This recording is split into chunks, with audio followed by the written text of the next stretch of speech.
ഭൂമിയിൽ രക്തവും മാംസവുമുള്ള ഇങ്ങനെ ഒരാൾ ജീവിച്ചിരുന്നതായി ഇനി വരുന്ന തലമുറ വിശ്വസിച്ചേക്കില്ല. മഹാനായ ആൽബർട്ട് ഐൻസ്റ്റീന്റെ വാക്കുകൾ. മോഹൻദാസ് കരംചന്ദ് ഗാന്ധി അത് വെറുമൊരു പേരല്ല, സത്യാന്വേഷണത്തിന്റെ അവിശ്വസനീയമായ ലോക ചരിത്രമാണ്. 1869 ഒക്ടോബർ മാസം 2-ാം തീയതി കരംചന്ദ് ഗാന്ധിയുടെയും പുത്ലിഭായിയുടെയും 4ാമത്തെ മകനായി ഗുജറാത്തിലെ പോർബന്ദറിൽ ജനനം. 7-ാം വയസ്സിൽ പോർബന്ദറിൽ നിന്ന് രാജ്കോട്ടിലേക്ക് അച്ഛന്റെ ജോലി സംബന്ധമായി മാറി താമസിക്കേണ്ടി വന്നു. സ്കൂൾ വിദ്യാഭ്യാസ കാലത്ത് തികച്ചും നാണം കുണുങ്ങിയും അധികം സൗഹൃദം പുലർത്താത്ത കുട്ടിയുമായിരുന്നു മോഹൻദാസ്. സ്കൂൾ ജീവിതത്തിലെ ഒരു രസകരമായ സംഭവം ഇങ്ങനെയാണ്. സ്കൂൾ ഇൻസ്പെക്ഷന് ഉദ്യോഗസ്ഥർ വന്നു. ഇംഗ്ലീഷ് ഭാഷാ പരിശോധനയ്ക്കായി നടത്തിയ കേട്ടെഴുത്തിൽ കെറ്റിൽ എന്ന വാക്ക് എഴുതിയത് തെറ്റാണെന്ന് കണ്ട അധ്യാപകൻ മോഹൻദാസിനോട് അടുത്തിരുന്ന കുട്ടിയുടെ ബുക്കിൽ നോക്കാൻ ഷൂസ് കൊണ്ട് തറയിൽ വരച്ച് നിർദ്ദേശം നൽകി. എന്നാൽ കുഞ്ഞു ഗാന്ധി അതിന് മുതിർന്നില്ല. ഒടുവിൽ ക്ലാസ്സിലെ എല്ലാ വിദ്യാർത്ഥികൾക്കും എല്ലാ വാക്കുകളും ശരിയായി. മോഹൻദാസിന് മാത്രം കെറ്റിൽ എന്ന വാക്ക് തെറ്റി. എന്നാൽ ആ തോൽവി സത്യത്തിന്റെ പുതിയ പാത നിർമ്മിക്കുന്നതിനുള്ള ആദ്യ കാൽവയ്പുകളായിരുന്നു. കസ്തൂർബയെ ഭാര്യയായി സ്വീകരിച്ചു. 13-ാം വയസ്സിൽ നടന്ന വിവാഹം പിന്നീട് തനിക്ക് വിഷമം തോന്നിപ്പിച്ചുവെന്ന് ഗാന്ധി തന്റെ ആത്മകഥയിൽ പരാമർശിച്ചു. പുകവലിയിൽ കമ്പം തോന്നിയ സാഹചര്യത്തിൽ ഭൃത്യന്മാരുടെ പണപ്പെട്ടിയിൽ നിന്ന് പണം മോഷ്ടിച്ചു. സഹോദരന്റെ കടം വീടാനായി വീട്ടിൽ നിന്നും മുതിർന്നവർ അറിയാതെ സ്വർണമെടുത്ത് വിറ്റ സംഭവം സഹോദര സ്നേഹത്തിന്റെ മകുടോദാഹരണമായി ഭാവിയിൽ ജനം വാഴ്ത്തി. ഈ സംഭവത്തിനു ശേഷം പശ്ചാത്താപത്താൽ മാപ്പപേക്ഷിച്ച് അച്ഛന് കത്ത് നൽകി. എന്നാൽ ആ കത്ത് വായിച്ച അച്ഛൻ നിശബ്ദനായി സ്വയം കണ്ണുനീരൊഴുക്കി. ഇത് അച്ഛൻ പറയാതെ പറഞ്ഞ അഹിംസയുടെ സാധനാ പാഠമായിരുന്നു എന്ന് പിന്നീട് അദ്ദേഹം മനസ്സിലാക്കി.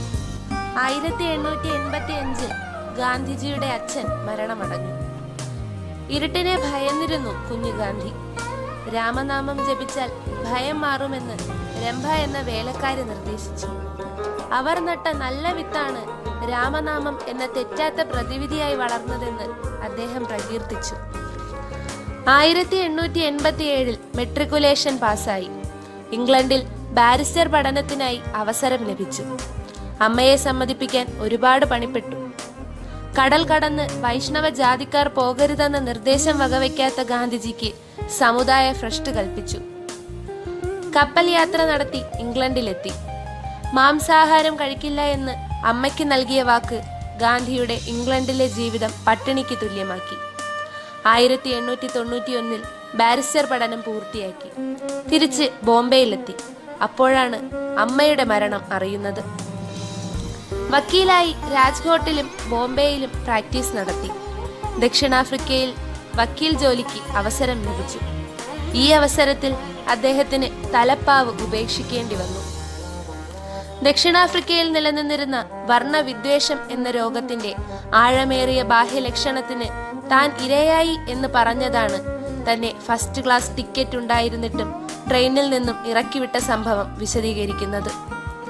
ഒടുവിൽ അന്ന് രാത്രി മുഴുവനും ഞാൻ വലിച്ചെറിയപ്പെട്ട സാധനവുമായി റെയിൽവേ സ്റ്റേഷനിൽ കഴിച്ചുകൂട്ടിയെന്ന് പറയുന്നു.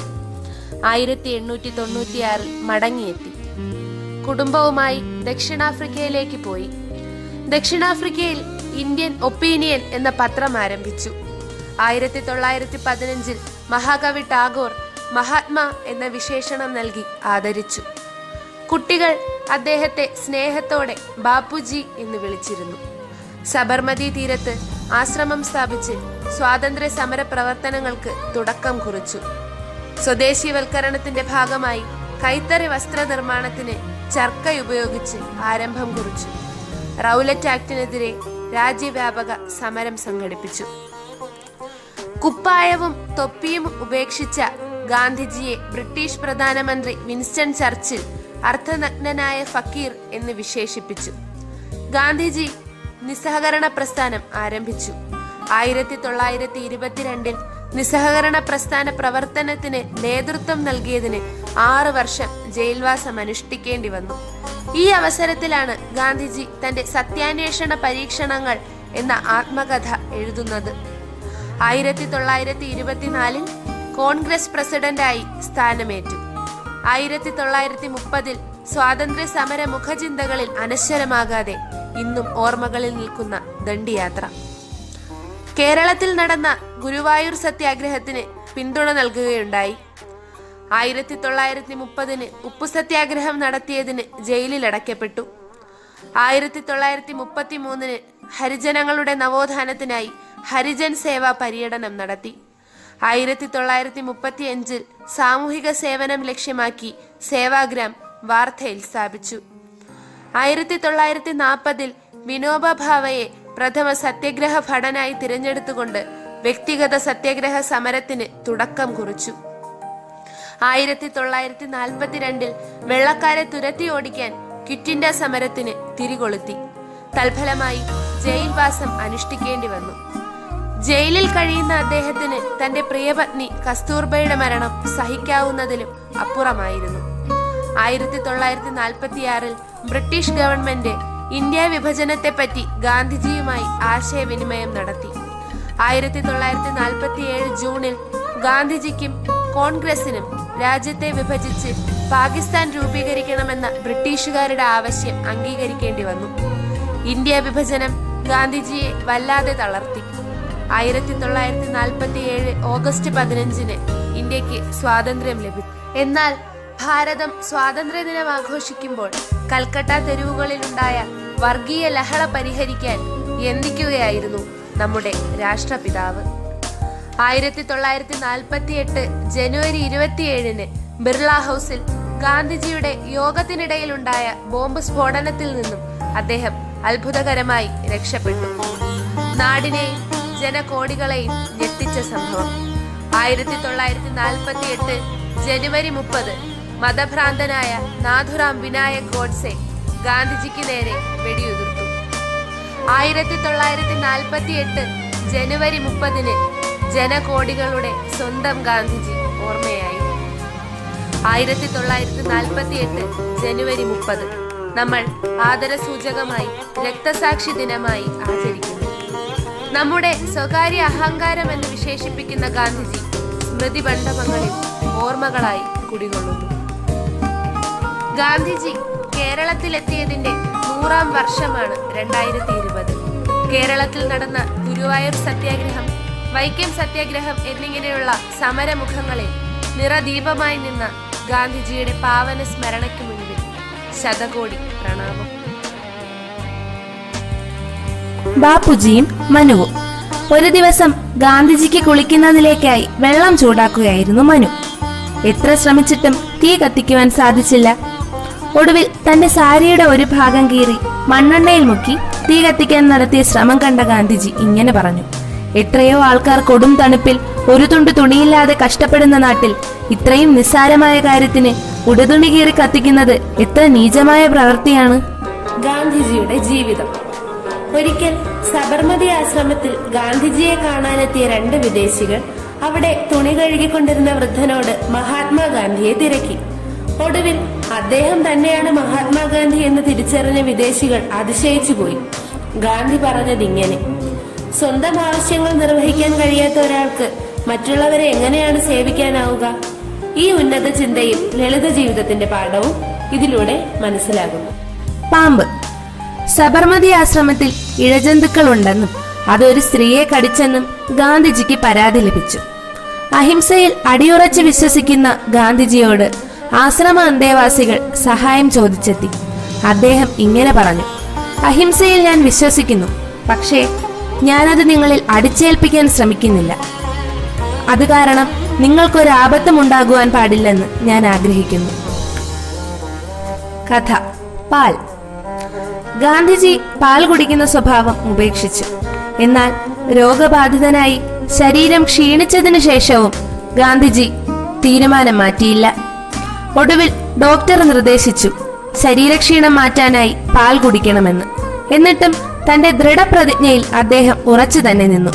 എന്നാൽ ആ സമയം കസ്തൂർബ സമയോചിതമായി ഇടപെട്ടു. അദ്ദേഹം കസ്തൂർബ ഗാന്ധിയുടെ സ്നേഹത്തിനു മുന്നിൽ ദൃഢപ്രതിജ്ഞ ഒഴിവാക്കുകയാണ് ഉണ്ടായത്. ഈശ്വര ഭജനം. ഒരിക്കൽ ഗാന്ധിജിയോട് ഭക്തൻ പറഞ്ഞു, താൻ ഭഗവാൻ ശ്രീകൃഷ്ണനെ സ്വപ്നത്തിൽ കണ്ടെന്നും അതിൽ ഭഗവാൻ ഗാന്ധിജിയോട് ഈശ്വരഭജനം ചെയ്യാൻ ആവശ്യപ്പെട്ടെന്നും ആയതിനാൽ അങ്ങ് ഈശ്വരഭജനം നടത്തണമെന്നും ആവശ്യപ്പെട്ടു. അദ്ദേഹത്തോട് ഗാന്ധിജി ഇങ്ങനെ പറഞ്ഞു, ഞാൻ ഒരു നിമിഷത്തേക്ക് പോലും ഈശ്വരഭജനം ഉപേക്ഷിക്കാറില്ല. കാരണം ലോകസേവയാണ് എന്നെ സംബന്ധിച്ചിടത്തോളം ഈശ്വരഭജനം. ഗാന്ധിജിയും സ്ത്രീയും. ദക്ഷിണാഫ്രിക്കയിലെത്തിയ ഗാന്ധിജിയെ വെള്ളക്കാർ ഉപദ്രവിക്കുമെന്ന് കപ്പലിലെ യാത്രക്കാർ മുന്നറിയിപ്പ് നൽകി. എന്നാൽ തനിക്കതിൽ വിഷമമില്ല എന്ന് പറഞ്ഞ് അദ്ദേഹം കപ്പലിന് പുറത്തിറങ്ങി. പുറത്തെത്തിയ ഗാന്ധിജിയെ വെള്ളക്കാർ നന്നായി ഉപദ്രവിച്ചു. തലയിലൂടെ രക്തം വാർന്നൊഴുകി. അഹിംസയിൽ വിശ്വസിച്ചിരുന്ന ഗാന്ധിജി തിരിച്ചൊന്നും ചെയ്യാൻ ശ്രമിച്ചില്ല. എന്നാൽ അദ്ദേഹത്തെ ഒരു സ്ത്രീ ഓടി വന്ന് തന്റെ കുട നിവർത്തി രക്ഷിച്ചു. കണ്ടുനിന്ന വെള്ളക്കാർ ഞെട്ടി. കാരണം ആ സ്ത്രീ പോലീസ് സൂപ്രണ്ടിന്റെ ഭാര്യയായിരുന്നു. മണിലാലിന്റെ അസുഖം. ബാപ്പുവിന്റെ രണ്ടാമത്തെ കുട്ടിയായ മണിലാൽ അസുഖം പിടിച്ച് കിടപ്പിലായി. നന്നായി ക്ഷീണിച്ച ശരീരം ശരിയാകാൻ മുട്ടയും പാലും കഴിക്കണമെന്ന് ഡോക്ടർ നിർദ്ദേശിച്ചു. എന്നാൽ ഞങ്ങൾ സസ്യാഹാരം മാത്രമേ കഴിക്കുള്ളൂ എന്നും ആയതിനാൽ കുട്ടിക്ക് മാംസ്യാഹാരം നൽകുവാൻ സാധിക്കുകയില്ലെന്നും ഗാന്ധിജി പറഞ്ഞു. സാരമായിട്ടുള്ളത്, ലണ്ടനിലേക്കുള്ള യാത്രയിൽ സഹയാത്രികനായ വെള്ളക്കാരൻ വെറുതെ കളിയാക്കിക്കൊണ്ടിരുന്നു. അതിനുശേഷം അയാൾ ഗാന്ധിജിയെക്കുറിച്ച് കവിത എഴുതിയ കവിത അദ്ദേഹം ഗാന്ധിജിക്ക് നൽകി. എന്നാൽ ഗാന്ധിജി ആ പേപ്പറിൽ ഉപയോഗിച്ചിരുന്ന മുട്ടുസൂചി മാത്രം ഇളക്കിയെടുത്ത് പേപ്പർ ചവറ്റുകുട്ടയിലിട്ടു. അതിശയത്തോടെ നോക്കിയ അയാളോട്, സാരമായിട്ടുള്ളത്, അതായത് അതിൽ നിന്നും എനിക്ക് ആവശ്യമുള്ളത് എടുത്തു വച്ചിട്ടുണ്ട് എന്ന് ഗാന്ധിജി പറയുകയുണ്ടായി.